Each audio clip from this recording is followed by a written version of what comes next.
was standing by my window on a cold and cloudy day, when I saw that hearse come rolling for to carry our brother away. Will the circle be unbroken by and by, Lord, by and by? There's a better home awaiting in the sky, Lord, in the sky. YouTube, what's the deal? It's your girl Jahira, and I am back with a heavy heart. I debated for a while about what kind of video this was going to be. Would it be a video where I would express my outrage? Would it be a video where I got incredibly emotional and just sat here and cried? Would it be a video where I openly pontificated the state of our justice system and rashed out at an event that to me was so unjust and corrupt? And I decided that it wouldn't be any of those things. If you have followed my channel with any degree of frequency, you know where I stand on issues like these. You know where I stand on a system that is failing us. You know my thoughts on these issues. So I wanted to come in and ask one question. What now? Troy Davis, may he eternally rest in peace, is no longer with us. And that is an incredibly harsh reality and a tough, tough pill to swallow. But it's true. Nonetheless, it's true. But what he stood for and what this event is really about does not have to die with him. It simply doesn't. So what now? Will we spend a couple of more days tweeting and updating our Facebooks and talking amongst ourselves about it and then get right back to Beyonce's pregnancy? Or Dancing with the Stars? Or will we keep his message alive in our hearts and spread that message wherever we can? Are we willing to put our money where our mouth is on this issue? I was on Twitter tonight, and for those of you who follow me, you know that I was incredibly vocal. I was watching the live stream that was coming in Georgia, outside of the institution where Troy Davis was to be executed. And I was very, passionate about the things. I was livid. I was, oh my goodness. I was passionate about the things I was saying, to say the least. But now it comes down to this. Now what? Now what? I, for one, am not going to let an opportunity like this, an opportunity to right a wrong, slip through my fingers. I stand for Troy Davis.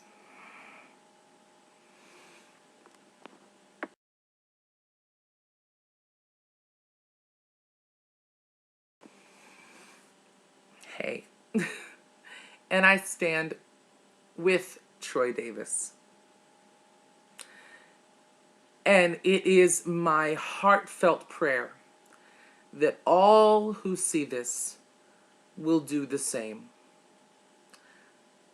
Let's take this opportunity to turn outrage into organization, to turn conversation into action. I'm not going to be sitting here telling you to write your congressman or to make phone calls, because historically speaking, that hasn't worked. I have yet to see any, great meeting in the Senate that's from any constituent who said, hey, I read this letter and I think we should do something about it. I'm asking you to get involved. I am asking you to offer your money to organizations that are working to defend the innocent who are currently incarcerated, and or organizations that are working to repeal the death penalty. And if you don't have money to do either of those two things, I am asking for your time.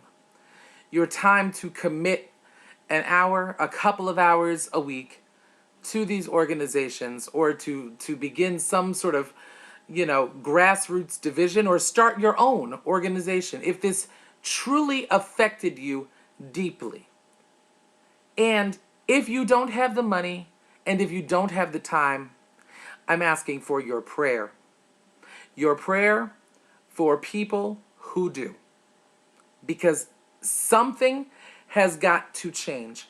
And what befuddles me so much about this country is that we truly are not aware, or truly are not cognizant of the power that we have. Every single person in, around, and working with the White House right now ate dinner on our dime. That's what that's how it is. And so the power lies within the people. This country was built on the precept of for the people, by the people. And for me, God help me, I'm trying not to go there, but I've got to say this.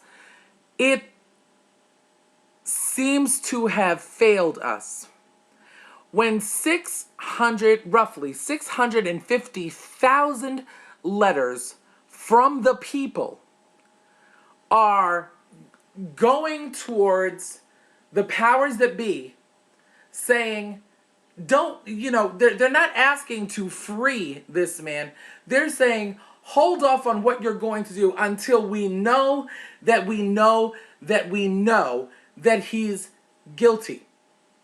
That death is the only logical solution for what happened in this particular case.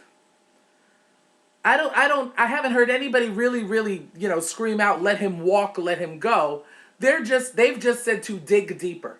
650,000 tax-paying Americans were ignored.